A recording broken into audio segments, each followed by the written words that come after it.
Қазақстан мұсылмандар діни басқармасы Әзірет Сұлтан мешіті ұсынады. Жұма күнгі уағыз.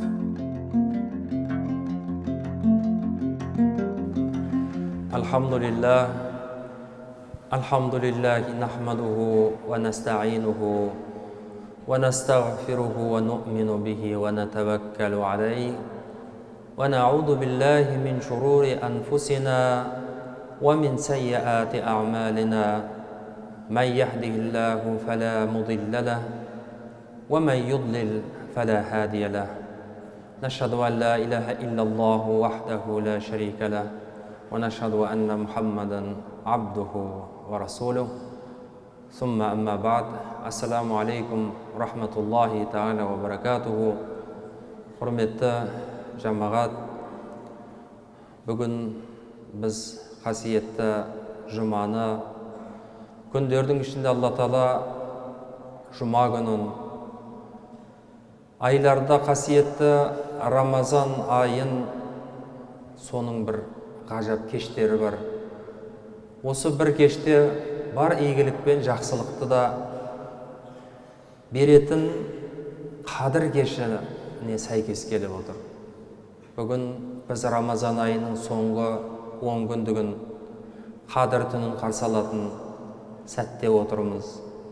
Пайғамбарымыз алейхиссалату вассаламның соңғы 10 күндікте соған жеткен өз сабыр шыдамы мен ғибадаты толық болған, оразасы толық болған адамды Алла Тағала ешқашан жамандыққа қимайды, жазаламайды, Алла Тағаланың ғазабы болмайтындығын айтқан.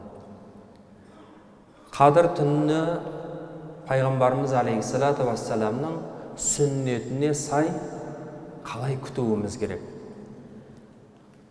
Алла Тағала Мұхаммед Пайғамбарымыз саллаллаху алейхи вассаламның үмметіне басқа алдыңғы болған үмметтерге қарағанда бірнеше нәрселермен, қасиеттермен ерекшеленеді.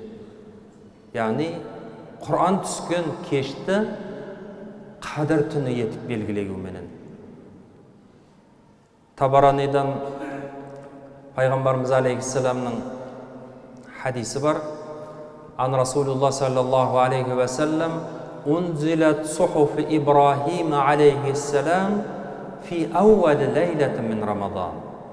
Ибрахим пайғамбарға түскен алғашқы парақтар Рамазанның алғашқы кешіне түсті. Ва унзилат Таурату ли ситтин мадайни мин Рамадан. Ал Таурат кітабы алғашқы түсуі Пайғамбар Муса алейхиссаламға түскенде 6-шы Рамазанда. 18-ші Рамазанда Забур кітабының түсе бастаған Дауд алейхиссаламға. Вал инжилу ли саласа ашара қалат мен Рамадан.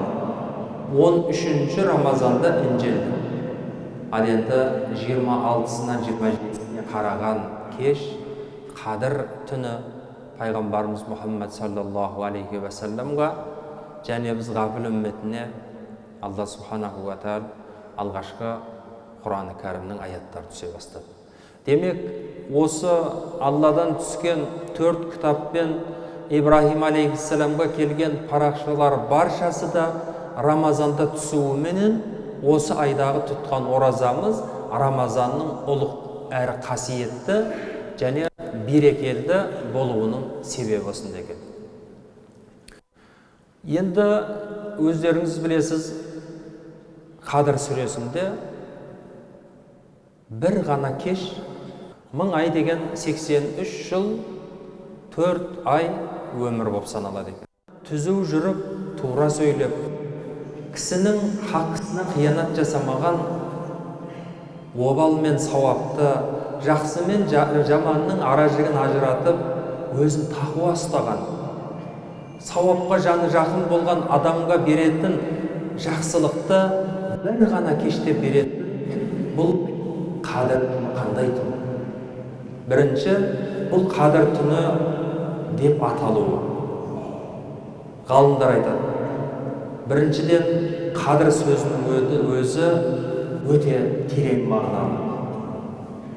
Әр нәрсенің қадірін білу, жақсының, жаманның қадірін білу, бардың, байлықтың, Алланың берген денсаулықтың, ата-ананың, бейбіт өмірдің, рыздықтың, несібенің қадірі, айта берсек, қадір сөзі деген біздің бойымызға сіңірген. Сондықтан да Пайғамбарымыз саллаллаху алейхи ва саллям «Мән қама ләйләтіл қадри иманан ва ихтисабан ғуфира лаху мә тақаддама мин замби». Кімде-кім қадір түнін иман мен сауабын Алладан күтіп, қарсы алса өткізсе, оның бұрынғы күнәлар кешіріледі. Және осы күнә кешірілуіне себеп болатын осы бір ғанибет кеште адамның алдыңғылары менен оның болашағы уақиғалары белгіленетін Алла Тағала тағдыр түні деп те біз қабыл етеміз. Өйткені жалпы адамзат өзінің тағдырының өрбуіне қаншалықты әсер ете алады. Менің маңдайыма жазған нәрсе бар, шыр етіп жерге түсіп, сәби боп келген сәттен дүниеден өткенше баршасы жазылып қойған. Мен тек осы өзім жүре беруім керек деген мағынада болмау керек. Алла Тағала тағдыр жазды. Алла рыздықта барлық нәрседе өлшем берді. Әрекет жасап жақсылыққа ұмтылғанды жақсы жаққа қарай бақыттаймыз дейді Алла. Ал керісінше өн бойы теріс жаққа қарай бұрылған адамды тура сонысына қарай өзінің жазасын алады. Сондықтан да қасиетті Құр'ан-ы Кәрімде «Мә асабака мин хасанатин фа мин Аллахи». Саған жақсылық бола қалса, оны Алладан деп біл дейді. «Мә асабака мин сайятин фа мин нафсика». Саған бір жамандық, қиындық, кедергілер бола жатса, өзіңнен ізде дейді. Демек, біз терең ойлана алмаған болуымыз керек. Жан дүниемізбен дайындық жасай алмаған болуымыз керек. Сабырлық жасай алмадық. Біз сезімге берілген болуымыз керек. Демек, Алла Тағаланың беретін тек жақсылықты беретіндігін, кісіге өзіндегі болатын қиындықтарға адамның өзін тереңдеп, өз ішіне үңілуді Алла Тағала бұйырады. Қадір түнінің белгілері қандай? Қадір түні шығып келе жатқан күннің нұры адамның көзіне қатты батпайды. Күнге тіке қарағанда көзді ауыртпайды дейді. Бұл жайлы Убай ибн Кааб радиаллаху анхудан жеткен хадисте «Аннаха татлу'у яума идин ла шуа'a лаха» дейді. Ол түні таңертең күн шуағы сәулесіз көтеріледі. Алайда енді бұл белгілер қалаларда бірден көріне бермейді. Мүмкін шалғай, кеңістік, ауылды жерлерде қадір түнінің ертесіндегі атып келе жатқан таң соны байқауға болады екен.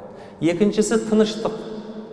Мұсылманның жүрегінде тыныштық пен жанның рахаты орнығуы.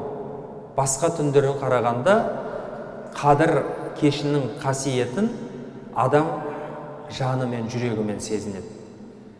Үшіншісі, қатты жауын шашын, қатты дауылды жел болмай, жібектей ескен самал ғана сезіледі дейді. Пайғамбарымыз алейхиссаламнан қадір түні Алланың елшісі Расулалла қай күнге сәйкес келеді деп бірнеше рет сұралған. Пайғамбарымыз соңғы 10 күндіктегі тақ күндерді, жалпы Рамазанның әрбір кешінің қадірлі екендігін, бірақ әсіресе 26-сынан 27-сіне қараған кеш сол алғашқы Құранның аяттары түсе бастағандығы жөнінде жеткізген.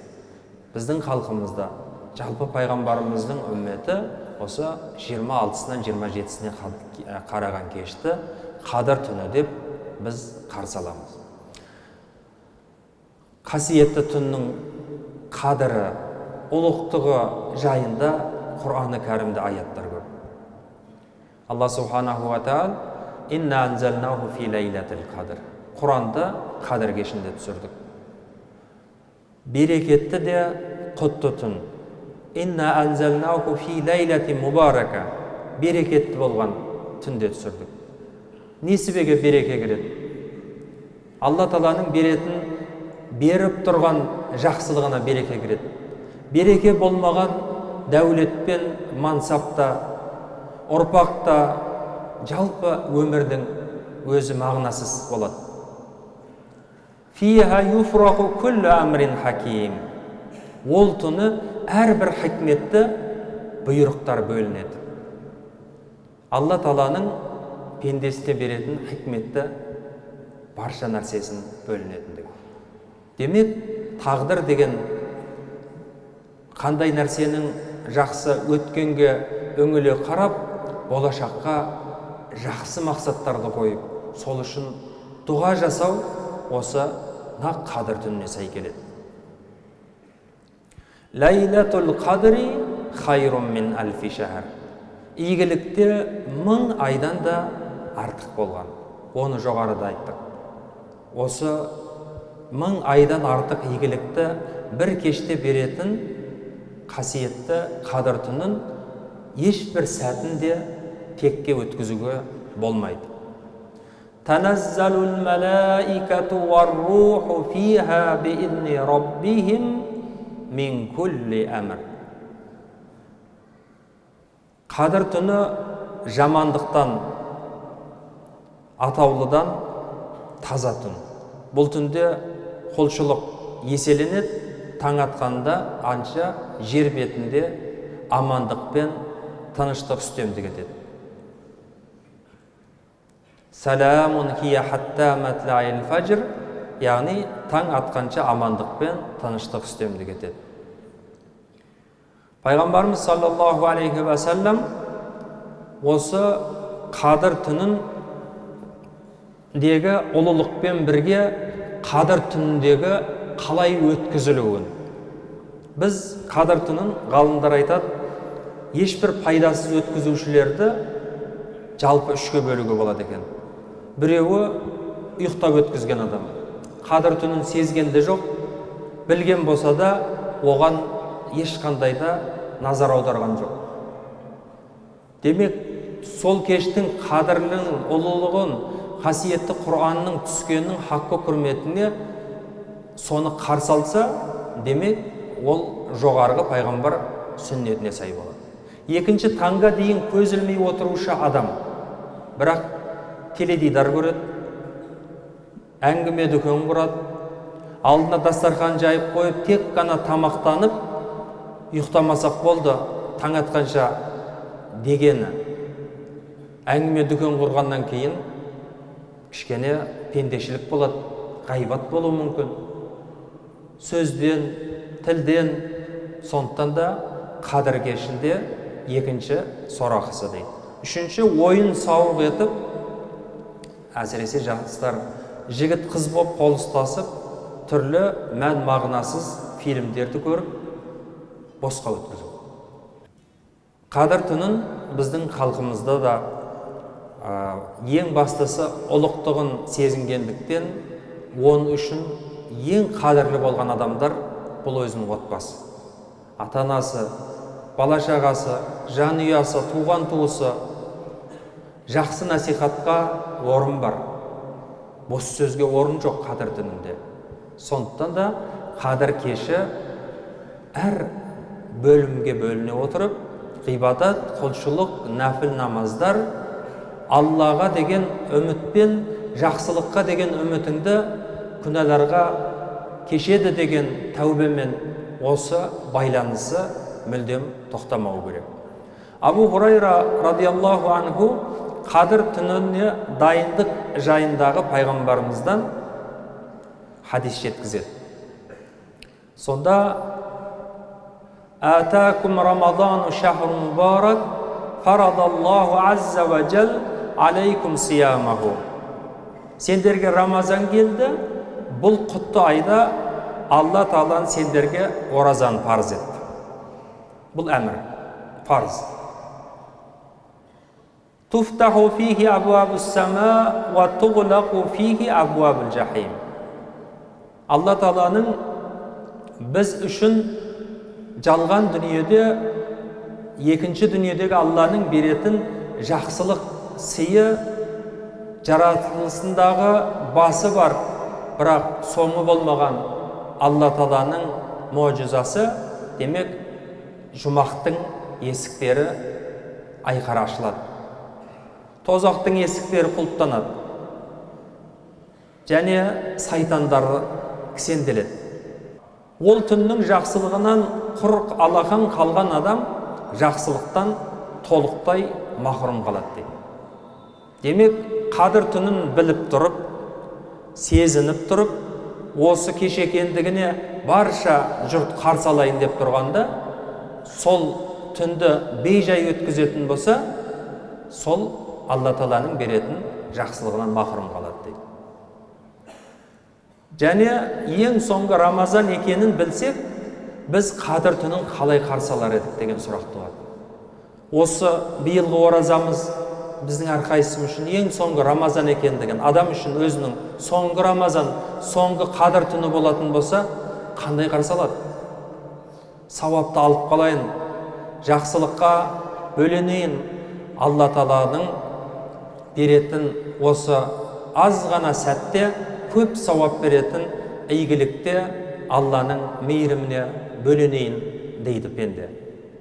Пайғамбарымыз алейхиссалам айтады: "А'мару уммати ма байна 60 ila 70 wa aqalluhum ma yajuzu zalik." Wa aqalluhum ma yajuzu zalik. Менің үмметімнің өмір сүруі жасы 60 пен 70-тің арасы дейді. Бұл жастан асатындар арасы. Жалпы бұл орташа берген. Пайғамбарымыз алейхиссалам айтады: "Менің үмметімнің". Демек, біз тарихтан білеміз, Алла Тағаланың бір екендігіне, хақтығына иман келтіртіп, жер бетіндегі адамзаттың баршасын бір ғана Аллаға құлшылық ету үшін өмір сүруіне ұзақ мерзім мен мүддет берген Нух алейхиссаламға 950 жыл ақиқатқа шақырып өткен. Ал пайғамбарымыз алейхиссалам айтады: "Нахнул ахируна ас-сабиқуна яумал қияма". Біз басқа үмметтерден ең соңынан келуші үмметпіз. Біз басқа үмметтердің баршасынан соңғы хатымдаушы пайғамбардың үмметіміз.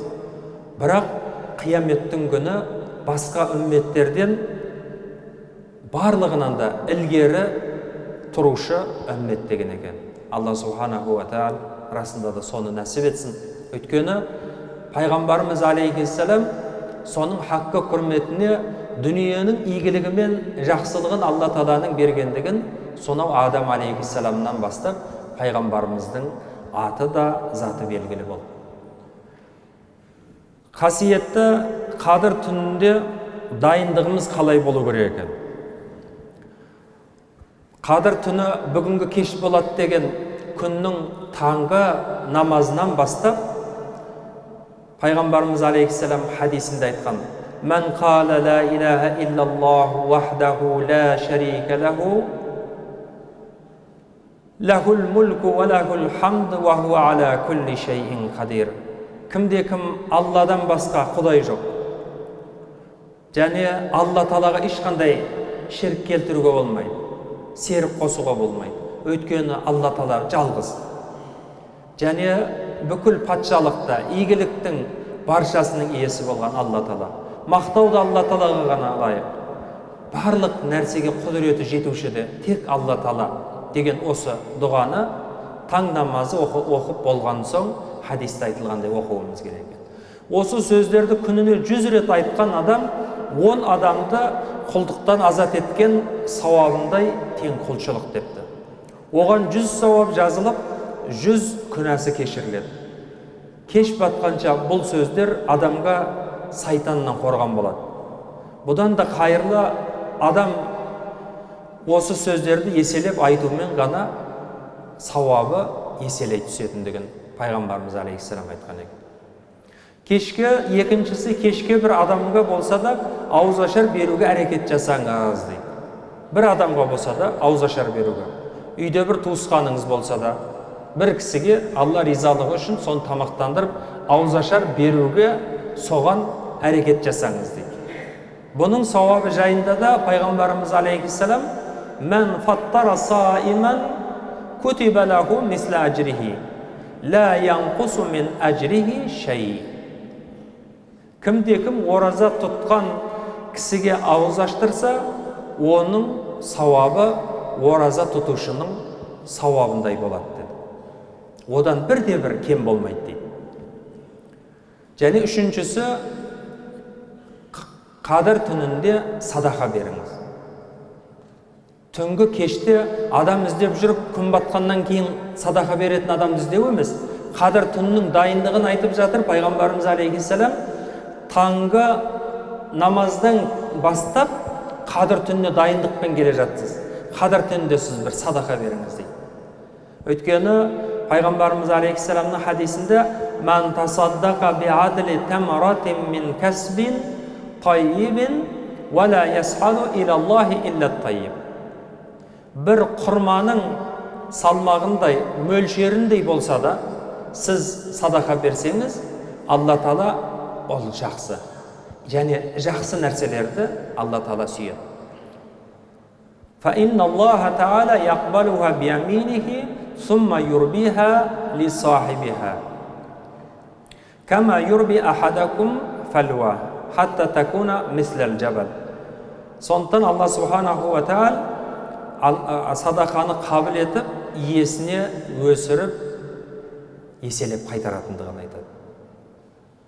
Күн батқаннан бастап, парыздан бөлек әрбір сүннет пен мұстахаб амалға ерекше ден қойып, ықыласпен орындаңыз дейді. Парыз еткен Алла Тағаланың 5 уақыт намазы, бірақ сүннет болған, мұстахаб болған, сауабы артық болатын, жасалынбаса адам күнәға батпайтын, бірақ сауабы үшін, молайту үшін құлшылықты арттыруды.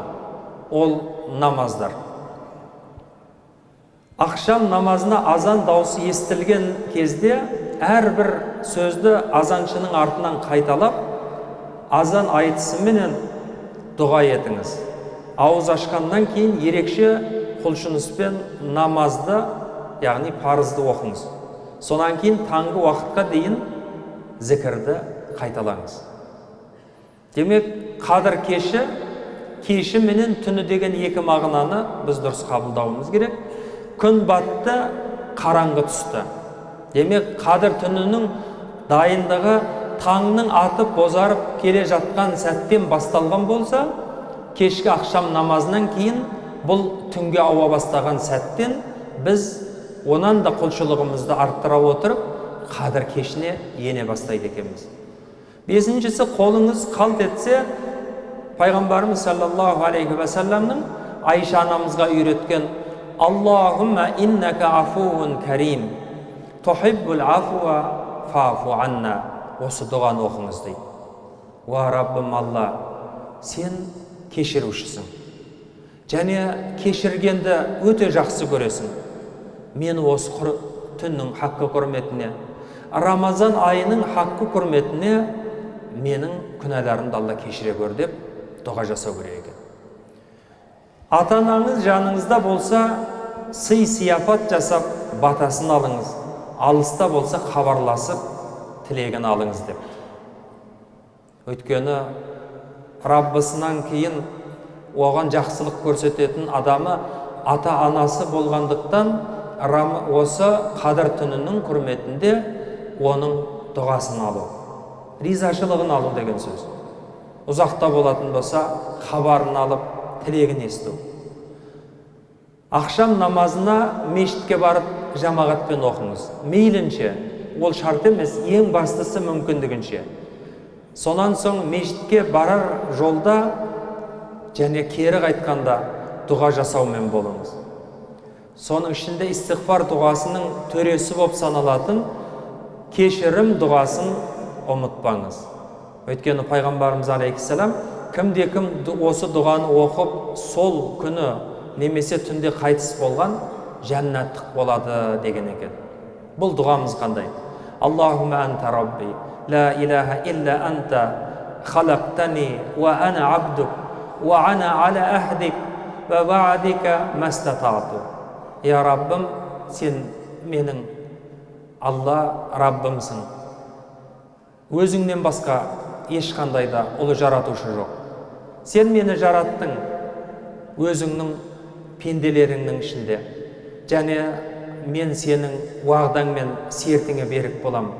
Қолымнан келгенінше мастатату. Аъуду бика мин шарри ма санату.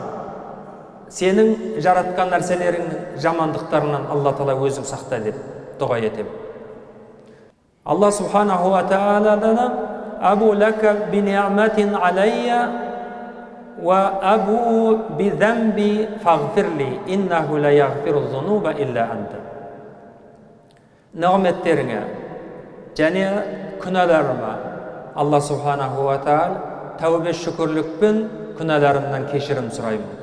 Барлық күнәларды кешіруші тек өзің ғанасың Алла деп дұға еткен пендені пайғамбарымыз алейхиссалам айтады, сол күні немесе түнде Алла Тағаланың тағдыры кісі дүниеден өтетін болса жәннаттық болады деген екен.